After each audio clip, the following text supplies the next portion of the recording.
Hello, Jason here from septictank.co.uk, and in today's video we're going to discuss and talk about domestic sewage treatment plants in the UK.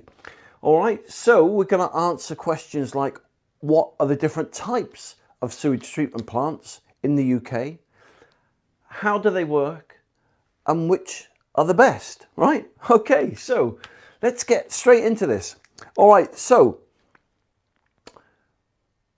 what is a domestic sewage treatment plant? Well, basically, a domestic sewage treatment plant is a tank, a system, a machine, I suppose, all three things rolled into one that turn your raw sewage into clean, safe wastewater. All right, and so here I've got two different types of domestic sewage treatment plants that you can buy in the UK. All right, the first one is an electric one, and the second one is non-electric. Now, 99% of treatment plants in the UK for sale at this moment in time are electric. So how does an electric sewage treatment plant work? Well, let me show you. All right, so I'm not the best artist in the world, but hopefully by the end of this you will get at least a semblance of an understanding of how they work. So this is the inlet pipe, that's the outlet pipe. So all the wastewater comes into here. All right, I'll do it in brown because that's the color it comes in. All right, and the wastewater will fill up in this compartment. So that's all the poo and the wee, all the debris, all the horrible, nasty raw sewage. Now, you're probably wondering what all this inside it is. Well, it's called an electric domestic sewage treatment plant. Why? Because it runs on electricity. And here you've got a compressor. A compressor is, I suppose, like a giant aquarium. Well, I suppose you could almost liken a domestic sewage treatment plant to like a big aquarium. So you've got a big compressor there. It can be 60 watts, 120 watts, and a lot more, right? And so this is powered by electricity. And inside you've also got a big shaft or a drum or a hive, as they call it. And on top of that, you've got a motor. And you've got cogs and bearings and pullings. And how it works is this. All the raw sewage comes into here. The raw sewage then goes into compartment 2. So you've got compartment 1, you've got compartment 2, and you've got compartment 3. So then the raw sewage will spill over into this compartment here. Now, you'll notice like it's got two legs there. Well, those are called diffusers, and they're like aerators. And so what they do is they cause lots and lots of bubbles, right? Now, those bubbles in there are full of oxygen, right? And the bacteria in compartment 2 there, right, are basically fueled by this aerobic process, right? And what they do, they treat and clean the sewage. And so it goes from step 1 into step 2 where it's cleaned and treated. Then it goes into step 3. All right, so step 3 or chamber 3 is the clean water.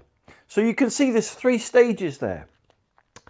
And depending on what system you've got, in many of the electric treatment plants, you've got like a pump in the bottom here, okay? That's on legs. And that will pump the water, the clean water, straight out from there into a stream, a river, a brook, the soil, whatever. So that's basically how an electric sewage treatment plant works. This one is a non-domestic one, all right? And again, it's got a little hive inside it, but it's not powered by electricity. There's no motors or cogs or bearings or pulleys or shafts or anything, or belts or anything like that in them. So what happens with this? Again, you have your raw sewage coming in, right? And then it will land on this top shelf here, like so. But then the Germans who came up with this amazing, clever idea is what happens is the raw sewage filters down through these biomat layers, All right, so that's our raw sewage trickling down, almost like mineral water trickling through the volcanic layers, you know, before it hits the aquifer.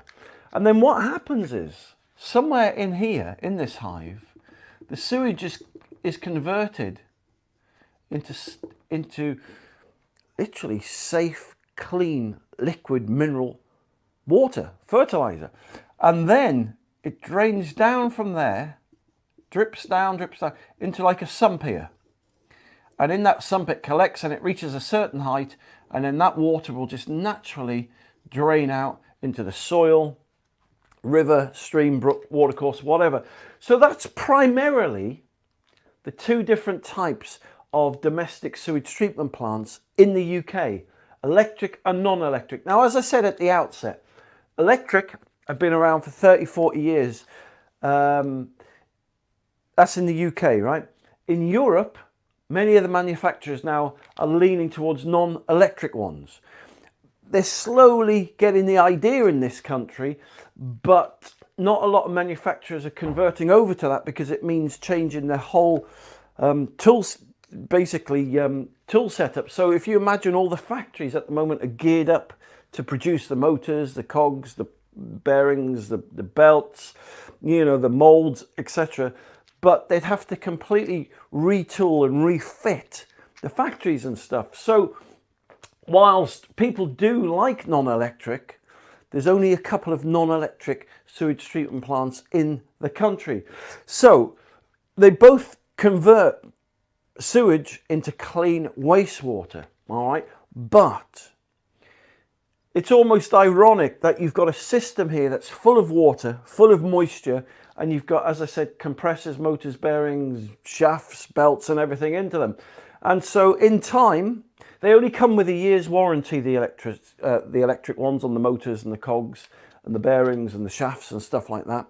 Because, as I said, they get rusty over time. I mean, I've had to replace a few shafts in my era, and they almost cost, you know, more than the original treatment plant cost to buy. So, you know, they're power hungry and they're prone to breaking down. Not that I'm demonizing them, right? Because I'm not doing that.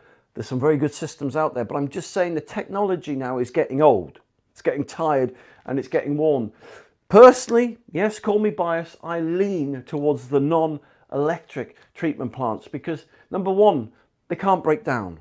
Number two, they don't smell. Number three, they're silent, right? And so for me, right, something that doesn't need servicing, that doesn't break down, that doesn't have running costs, that doesn't smell, for me, that's a no-brainer, right? It means no customers are going to ring me back in 4 years' time saying, you know, the motor's gone or the compressor's gone, or, you know, it's just for me a no-brainer. But as I said, in this country, the electric treatment plants are the most popular. Now, another factor to consider is that the non-electric treatment plants are about 500 quid to 1,000 quid dearer than the electric ones. They just are. I don't know why, but that's how it is. And people think, oh, right, they're 1,000 quid cheaper, we'll go for the electric ones. But it's false economy, right? Because an electric treatment plant will typically cost you anywhere from 750 to 1,500 quid a year in running costs, right? So that's typically what it costs to run one of these a year. Where do I get that figure from? Well, it's about 750 quid plus in electricity every year. Don't let them tell you it's any less, because it isn't, right? It's going to cost you at least 350, 500 quid a year to get this thing serviced. If you don't get it serviced, then it null and voids the warranty. All right, and then you've got to get it desludged at least 2 or 3 times a year. So it's a lot. It could work out a lot more than 1,500 quid. Whereas, right, the non-electric one, 0 running costs a year. Because they're organic, they're like a composter, they're self-cleaning, they're self-servicing, they don't break down, right? There's no electricity, no running costs. So whilst you may save 500 quid or £1,000 up front on here, over 5 years, flipping heck, you're going to be spending 7,000 quid just to run the thing, right? On this, you've made your money back in the first year. So when you're going to look for or choosing a domestic sewage treatment plant, these are just things to consider, right, before you buy. As I said, you decide which one that you prefer. I've told you which one I prefer and the reasons why. But if you're going for it, then those are the pros and the cons that you need to weigh up when you're choosing a domestic sewage treatment plant. So listen, thank you very much for watching this video today. If you'd like to see more free videos and like to see more of me, heaven forbid, right? Then just go to septictank.co.uk. Loads of free help and advice you'll find there. If you want to go onto Google or YouTube, just type in Septic Tank TV. You'll see a whole load of thousands of videos I've done to help people choose the right systems, how to fix septic tanks, soak away problems, etc.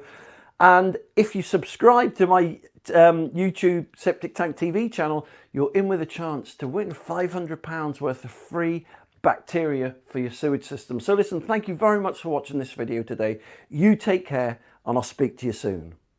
For more information, just click the link below this video or visit septictank.co.uk for free help and advice.